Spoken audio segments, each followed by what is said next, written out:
Kaptennya adalah John Bryan. Kami berada di Samudra Hindia, sebelah barat Somalia. Anda hanya bisa melihat saya ini di kaki langit. Dan akhirnya, setelah sekitar setengah jam, kami berada di lautan cahaya biru keputihan murni. Itu sangat menakjubkan. Ini sangat luas, membutuhkan 6 jam bagi Kapten Bryan dan awaknya menyeberangi lautan susu bersinar itu. Anehnya, pertemuan mereka hampir sama persis dengan bagian dalam karya fiksi yang terkenal. Dalam karya Jules Verne, 20,000 Leagues Under the Sea, kapal selam Nautilus berlayar melalui lautan susu yang bersinar. Dan suatu kebetulan yang aneh, pertemuan fiksi ini terjadi pada tanggal yang sama pada bulan Januari saat citra satelit menangkapnya 1 abad kemudian. Cerita aneh tentang laut yang diterangi dari bawah ditemukan dalam cerita rakyat kelautan.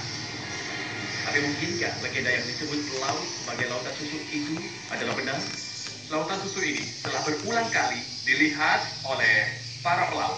Hanya saja ini pertama kalinya seorang pelaut melaporkannya pada saat yang sama dengan satelit di atasnya memotret gambar ini. Berdasarkan legenda ini, penulis fiksi ilmiah telah berspekulasi tentang peradaban alien di bawah laut. Dalam film The Abyss, awak sebuah anjungan minyak bertemu spesies baru yang hidup di laut dalam. Tetapi apakah yang ada dalam sayap yang bisa menjelaskan fenomena ini? Ada pembicaraan tentang limbah nuklir yang dibuang di bagian laut ini. Jadi siapa yang tahu? Mungkin saja ini semacam cahaya radioaktif. Tapi daerah dalam gambar ini sangatlah luas. Dibutuhkan sejumlah bahan nuklir yang luar biasa banyak untuk ini. Dan ada masalah lain. Radioaktivitas pasti memancarkan energi, tapi itu biasanya tidak dalam cahaya kasat mata. Para ilmuwan tahu bahwa tidak mungkin buatan manusia bisa melakukan hal ini. Cahaya bawah air ini terlalu terang dan terlalu besar. Mungkinkah ini fenomena alam yang spektakuler? Dari sudut pandang sains, hipotesis yang masuk akal adalah bahwa ini iluminasi biologi yang luar biasa. Iluminasi biologi adalah penciptaan cahaya oleh makhluk hidup. Banyak organisme telah berevolusi untuk menghasilkan cahaya, dari kumbang kelis hingga cacing bersinar dan kunang-kunang. Makhluk yang bersinar untuk berkomunikasi dan menakut-nakuti predator. Tapi itu di dalam air, di mana hewan bercahaya ditemukan dalam jumlah besar. Beberapa yang paling umum dikenal ahli biologi kelautan sebagai Dinoflagellata. Dinoflagellata adalah jenis plankton laut yang mengeluarkan cahaya dan kadang Anda melihat di sirip kemudi kapal, dalam ombak, atau menggerakkan tangan Anda dalam air. Dinoflagellata memancarkan cahaya ketika mereka gelisah, jadi tertangkap di ombak yang pecah dapat menghasilkan pertunjukan cahaya yang cemerlang. Ini fenomena yang sering muncul di lepas pantai California, di mana itu menarik banyak pengunjung dan peselancar dari daerah sekitar.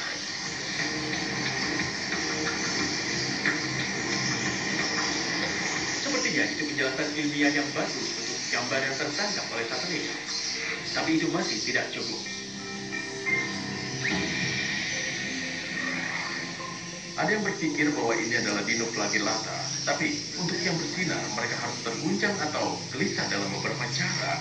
Ini selimut raksasa laut yang menerangi sepanjang waktu selama berhari-hari pada suatu waktu. Hampir mustahil untuk membayangkan sesuatu yang sebesar itu mengganggu daerah ini untuk memancarkan cahaya. Kita sedang bicara tentang sesuatu seukuran negara. Dan anehnya lagi, itu tubuh. 24 jam setelah pertama kali terlihat, cahaya meluas hingga hampir 900 mil persegi. Teori terbaru yang belum terbukti adalah bahwa ini spesies bakteri bercahaya. Kami melakukan pengukuran dalam lingkungan laboratorium bakteri bercahaya dan mereka memancarkan sejumlah cahaya. Kita bicara tentang 100 kali, 1000 kali lebih kecil dari cahaya bulan. Bakteri bukan hanya melepaskan cahaya yang sangat sedikit, mereka juga mikroskopis. Dibutuhkan triliunan bakteri untuk mencakup daerah seluas ini. Cahaya misterius terlihat selama 3 malam dan kemudian menghilang. Sepertinya satelit telah menangkap sesuatu yang untuk saat ini tidak dapat dijelaskan secara rasional. Fenomena ini bisa jadi sesuatu yang baru bagi ilmu pengetahuan.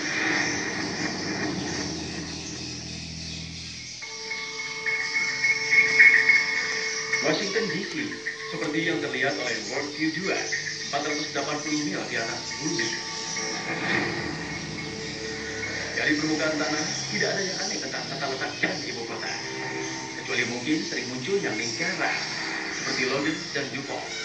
Dan jalan diagonal seperti Pennsylvania Avenue, memotong melintasi garis jalan lain berbentuk persegi panjang. Tapi sekilas dari atas, pola yang mencurigakan mulai muncul. Washington terletak dalam pola geometris. Dengan begitu, Anda dapat membedakan kotak dan segitiga. Banyak kota-kota modern yang ditata menurut pola. Tapi sebagian besar pola akan terdiri dari blok persegi panjang dengan jalan mengarah pada sudut 90 derajat. Ketika pola itu menyimpang, biasanya untuk mengakomodasi beberapa putaran atau hidup dalam landscape. DC berbeda. Tidak ada alasan yang jelas untuk tata letak lingkaran dan jalan-jalan aneh ini. Jadi apa yang ada di benak orang-orang yang merancang rencana jalan ibu kota pada tahun 1791? George Washington, presiden asli kami, menugaskan Charles LaFont untuk membuat desain bagi Washington DC. Pierre Charles LaFont adalah seorang arsitek Prancis dan insinyur sipil. Dialah yang merancang tata letak yang aneh, jalan diagonal, persimpangan utama, atau lingkaran. Tapi George Washington yang memberikan persetujuan terakhir.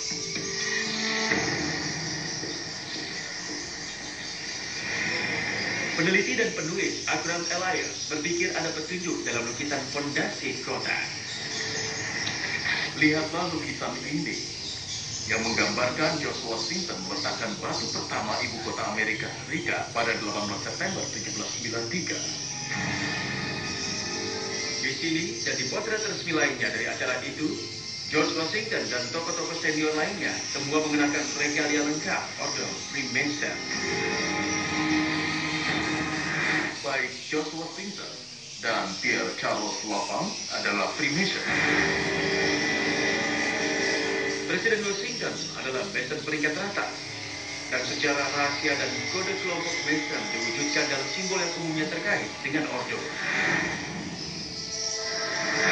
Pentagram atau bintang berujung 5 bagi ordo Mason mewakili cahaya Tuhan yang bersinar seperti yang terlihat oleh Musa ketika diberi 10 perintah Tuhan.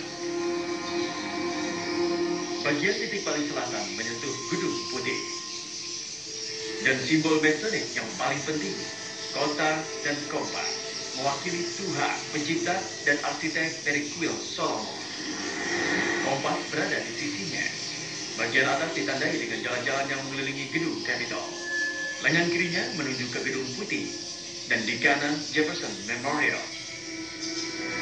Simbol ketiga adalah Monumen Washington. Monumen Washington didedikasikan untuk George Washington, tapi bentuknya seperti obelisk Mesir, simbol kuno dari Mesir yang menghubungkan ke piramida, dan simbol lain dari Mesir kuno yang kita temukan pada uang $1. Banyak landmark, monumen, dan tugu peringatan yang terkait dengan simbolisme Masonik. Pengaruh Masonik di Washington DC sangat luar biasa.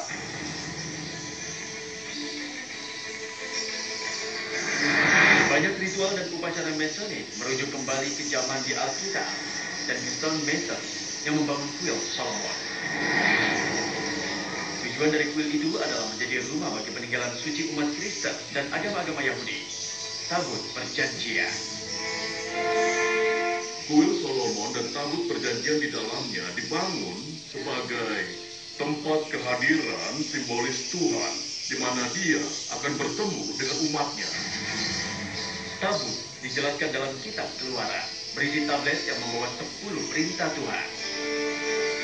Itu dipuja karena memiliki kekuatan khusus dan dibawa dalam pertempuran. Hal ini dijelaskan berkali-kali dalam perjanjian lama dan baru, serta Al-Quran. Tapi nasib peninggalan agama yang paling berharga ini tidak lagi diketahui. Tapi itu benar-benar menjadi akut gagasan mencari tabut karena Indiana Jones dan Raiders of the Lost Ark itu adalah awal darinya dalam sejarah baru.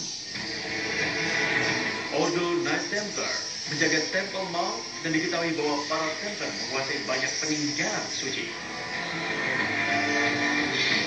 Jika ini termasuk tabu, apakah lokasinya diketahui para Mason yang membangun gereja mereka? Masih banyak yang mempercayai Freemason yang merupakan organisasi besar, masih tahu dan mengelola dan melindungi keberadaan dari tabut perjanjian. Jika Anda bertanya pada seorang Mason tentang itu, mereka akan menyangkal. Karena kalangan dalam melakukan sumpah, mereka tidak akan mengungkapkan fakta itu.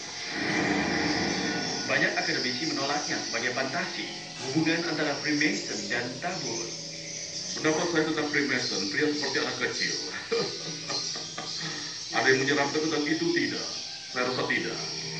Namun tidak dapat disangkal bahwa arsitek Washington adalah anggota terkemuka Ordo Masonic yang rahasia. Dan simbol-simbol jelas yang ditulis di jalan-jalan dari DC sangatlah menarik. Sudah cukup jelas bahwa penempatan bangunan dilakukan dengan penuh kesadaran dan dalam cara simbolik dan juga mewakili semacam pesan. Jadi apakah itu? Dan kemana itu mengarah?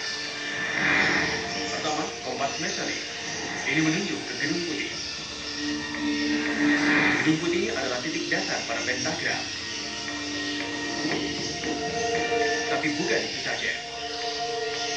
Gedung Putih juga duduk di dasar simbol kunci Masonic lainnya, piramida yang belum selesai.